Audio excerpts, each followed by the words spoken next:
ನಮಸ್ತೆ, ನನ್ನ ಹೆಸರು ಪಾರ್ವತಿ ಕರ್ತಾಳ್. ಸೊ ನಾವಿವತ್ತು ಜಿಗ್ನಿ ಪೊಲೀಸ್ ಸ್ಟೇಷನ್ ಹತ್ರ ಬಂದಿದ್ದೀವಿ. ಏನಂದರೆ ಒಂದು ಲವ್ ಜಿಹಾದ್ ಕೇಸ್ ಆಗಿದೆ. ಹುಡುಗಿ ಹೆಸರು ಅಕ್ಷತಾ, ನಮ್ಮ ಹಿಂದೂ ಹುಡುಗಿ. ಮದುವೆ ಆಗಿ 2 ಮಕ್ಕಳಿರೋ ಹುಡುಗಿನ ಒಬ್ಬ ಮುಸ್ಲಿಂ ಯುವಕ ಕರ್ಕೊಂಡು ಬಂದಿದ್ದಾನೆ. ಅಂದರೆ ಅವನು ಎಷ್ಟರ ಮಟ್ಟಿಗೆ ಅವಳ ತಲೆಗೆ ತುಂಬಿರ್ಬೋದು ಅವನ ವಿಚಾರಗಳನ್ನ. ಸೊ ಇವಾಗ ಬಂದುಬಿಟ್ಟು ಅವರು ಪಿ ಜಿನಲ್ಲಿ ಇದ್ಕೊಂಡು ಅವರು ಒಂದು ಕೊಲೆ ಆಗಿದೆ. ಅಂದರೆ ಹೊಡೆದ್ಬಿಟ್ಟು ಸಾಯಿಸ್ಬಿಟ್ಟು 3-4 ಡೇಸ್ ಆದಮೇಲೆ ಅದು ವಿಚಾರ ಬೆಳಕಿಗೆ ಬಂದು FIR ಆಗಿದೆ. ಸೊ ಅದ್ರ ಬಗ್ಗೆನೇ ಇನ್ನೂ ಆ ಹುಡುಗ ಸಿಕ್ಕಿಲ್ಲ.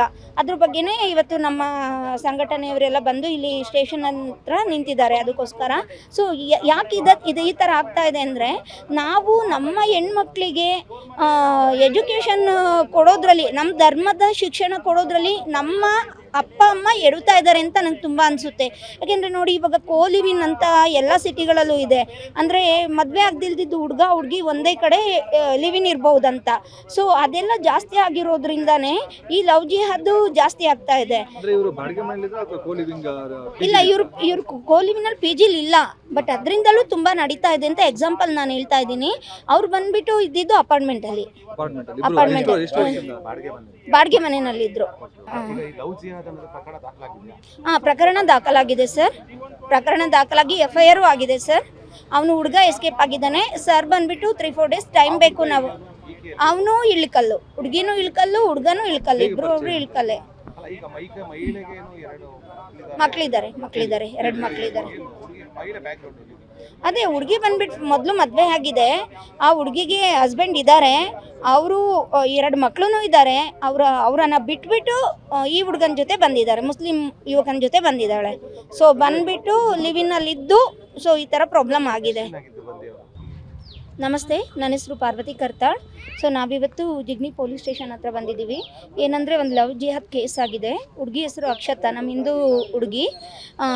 ಮದುವೆ ಆಗಿ 2 ಮಕ್ಕಳಿರೋ ಹುಡುಗಿನ ಒಬ್ಬ ಮುಸ್ಲಿಂ ಯುವಕ ಕರ್ಕೊಂಡು ಬಂದಿದ್ದಾನೆ. ಅಂದರೆ ಅವನು ಎಷ್ಟರ ಮಟ್ಟಿಗೆ ಅವಳ ತಲೆಗೆ ತುಂಬಿರ್ಬೋದು ಅವನ ವಿಚಾರಗಳನ್ನ. ಸೊ ಇವಾಗ ಬಂದುಬಿಟ್ಟು ಅವರು ಪಿ ಜಿನಲ್ಲಿ ಇದ್ಕೊಂಡು ಅವರು ಒಂದು ಕೊಲೆ ಆಗಿದೆ. ಅಂದರೆ ಹೊಡೆದ್ಬಿಟ್ಟು ಸಾಯಿಸ್ಬಿಟ್ಟು 3-4 ಡೇಸ್ ಆದಮೇಲೆ ಅದು ವಿಚಾರ ಬೆಳಕಿಗೆ ಬಂದು FIR ಆಗಿದೆ. ಸೊ ಅದ್ರ ಬಗ್ಗೆನೇ ಇನ್ನೂ ಆ ಹುಡುಗ ಸಿಕ್ಕಿಲ್ಲ.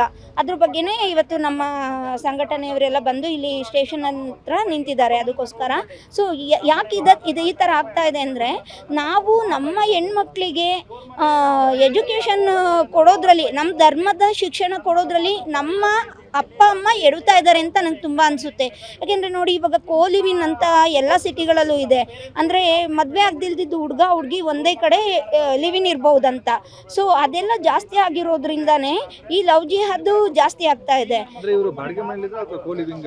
ಇಲ್ಲ, ಇವ್ರು ಕೋಲಿವಿನಲ್ಲಿ ಪಿ ಜಿಲಿ ಇಲ್ಲ, ಬಟ್ ಅದರಿಂದಲೂ ತುಂಬ ನಡೀತಾ ಇದೆ ಅಂತ ಎಕ್ಸಾಂಪಲ್ ನಾನು ಹೇಳ್ತಾ ಇದ್ದೀನಿ. ಅವ್ರು ಬಂದುಬಿಟ್ಟು ಇದ್ದಿದ್ದು ಅಪಾರ್ಟ್ಮೆಂಟಲ್ಲಿ ಬಾಡಿಗೆ ಮನೆಯಲ್ಲಿದ್ದರು. ಪ್ರಕರಣ ದಾಖಲಾಗಿದೆ ಸರ್. ಪ್ರಕರಣ ದಾಖಲಾಗಿ FIR ಆಗಿದೆ ಸರ್. ಅವನು ಹುಡುಗ ಎಸ್ಕೇಪ್ ಆಗಿದ್ದಾನೆ ಸರ್. ಬಂದುಬಿಟ್ಟು 3-4 ಡೇಸ್ ಟೈಮ್ ಬೇಕು ನಾವು. ಅವನು ಇಳ್ಕಲ್ಲು, ಹುಡುಗಿನೂ ಇಳ್ಕಲ್ಲು, ಹುಡುಗನೂ ಇಳ್ಕಲ್ಲು, ಇಬ್ಬರು ಇಳ್ಕಲ್ಲೆ. ಮಕ್ಕಳಿದ್ದಾರೆ, 2 ಮಕ್ಕಳಿದ್ದಾರೆ. ಅದೇ ಹುಡುಗಿ ಬಂದ್ಬಿಟ್ಟು ಮೊದಲು ಮದುವೆ ಆಗಿದೆ. ಆ ಹುಡುಗಿಗೆ ಹಸ್ಬೆಂಡ್ ಇದ್ದಾರೆ, ಅವರು 2 ಮಕ್ಕಳು ಇದ್ದಾರೆ. ಅವರನ್ನು ಬಿಟ್ಬಿಟ್ಟು ಈ ಹುಡುಗನ ಜೊತೆ ಬಂದಿದ್ದಾರೆ, ಮುಸ್ಲಿಂ ಯುವಕನ ಜೊತೆ ಬಂದಿದ್ದಾಳೆ. ಸೊ ಬಂದುಬಿಟ್ಟು ಲಿವಿನಲ್ಲಿದ್ದು ಸೊ ಈ ಥರ ಪ್ರಾಬ್ಲಮ್ ಆಗಿದೆ.